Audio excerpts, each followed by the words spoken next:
दोस्तों इंडिया में करीब 10 करोड़ हार्ट के मरीज हैं और ये सभी को डर रहता है कि कब मुझे हार्ट की बीमारी हो से हार्ट अटैक होने वाला, कब मौत आने वाली है। कुछ लोगों को ये भी नहीं मालूम उनके अंदर ब्लॉकेज है और वो बढ़ रही है, वो हार्ट की पेशेंट है, क्योंकि जब तक 80% ब्लॉकेज नहीं होगी उनको पता भी नहीं चलेगा। तो लोग मुझे पूछते हैं सर हार्ट अटैक को रोकने के लिए क्या करना चाहिए। तो मैं आपको आज बताने वाला हूँ क्या क्या आप करिए कि हार्ट अटैक कभी नहीं हो सकता, और उसके लिए आपको बहुत क्लैरिटी से नॉलेज होनी चाहिए। 14 कारण होती है ब्लॉकेज को, वो उसके बारे में जानिए। इस वीडियो को आप जरूर देखिए एंड तक और पूरी बात को समझिए।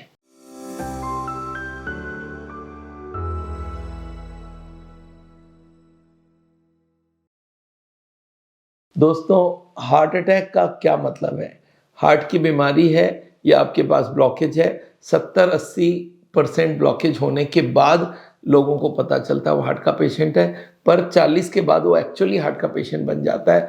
पर उनको पता नहीं रहता है कि मेरी 40 ब्लॉकेज है, 50 ब्लॉकेज है। जिनको आज 80 ब्लॉकेज है उनका 40-50 कभी ना कभी रहा होगा, और उस वक्त उनको ये नहीं मालूम था मेरी 40-50 ब्लॉकेज है। उनको तो तब पता चल रहा है जब उनको चलने में दिक्कत होती है, और चलने में दिक्कत कब होती है? तब जबकि उनकी ब्लॉकेज 80% से ऊपर हो जाती है।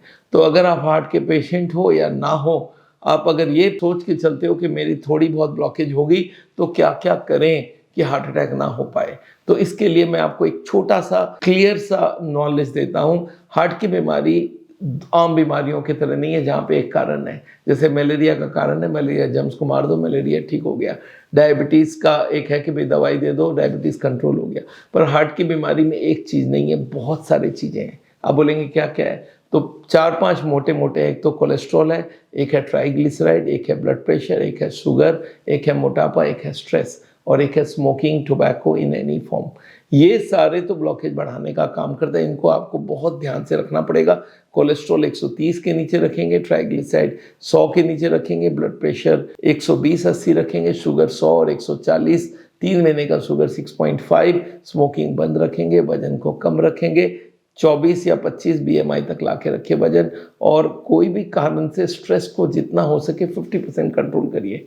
अब आती है क्या क्या पॉजिटिव चीज़ कर सकते हो जिससे हार्ट अटैक ना हो। उसके लिए आपको खाना है बिना ऑयल का खाना। जो ऑयल है वो ब्लॉकेज बनाती है, उसको खाना मना करना है। नॉन वेजिटेरियन खाना बंद रखना पड़ेगा, और अगर खाना भी है तो वाइट ऑफ एग खा सकते हैं, और उसके साथ आपको बहुत सारे फ्रूट्स एंड वेजिटेबल्स खाना पड़ेगा। आपको करना पड़ेगा हर दिन वॉक, हर दिन योगा। अगर ये 14 का 14 चीज़ों को आप कर लेंगे तो हार्ट अटैक कभी नहीं होगा। तो इन 14 को नाम लिख लीजिए, सारे के सारे को कंट्रोल चाहिए। और ऐसा नहीं कि कंट्रोल का मतलब है थोड़ा बहुत, मुझे सारे के सारे बेस्ट में चाहिए। So if you are a heart patient, make it to the best. If you are not a heart patient, check with a CT angiography whether you have blockages or not. And if you have blockage more than 40-50%, don't wait. You follow all of them and आपकी बीमारी बढ़ेगी नहीं, heart attack होएगी नहीं। There is a drum theory of heart disease. Drum theory क्या है ना? एक ड्रम है, उसमें 14 छेद है, और उस ड्रम को मैं पानी से भरना चाहता हूँ। कितनी छेद बंद करूँ? सारे के सारे को बंद करना पड़ेगा, तभी ड्रम भर पाएगा। तो हम लोग करते हैं, हर कोई थोड़ा बहुत करता है, थोड़े बहुत से नहीं होगा, ड्रम लीकेज करता रहता है, कोई रिजल्ट नहीं आता है। मतलब आपने किया भी और रिजल्ट भी नहीं आया। इसलिए वो एक्यूरेसी जो है वो सबसे इंपॉर्टेंट है। तो accuracy is the most important thing if you want to avoid a heart attack. दोस्तों मेरा नाम डॉक्टर विमल छाजड़ है। अगर आप हमसे मिलना चाहते हैं तो मैं देहरादून में होता हूँ। दिल्ली में मैं पहले होता था, देहरादून शिफ्ट किया हूँ, बट मैं बॉम्बे, कलकत्ता, बैंगलोर में भी जाता रहता हूँ। अगर आप मेरे से पर्सनली मिलना चाहते हैं, हार्ट की बीमारी का इलाज कराना चाहते हैं, तो आप इन सिटीज़ में हमसे मिल सकते हैं, और नहीं तो ऑनलाइन भी हमसे मिल सकते हैं। आप हमारे इस चैनल को ज़रूर सब्सक्राइब कीजिए। हार्ट के बारे में इतनी इन्फॉर्मेशन आपको देता रहूँगा जिससे आप हार्ट की बीमारी से बच सके। Thank you so much.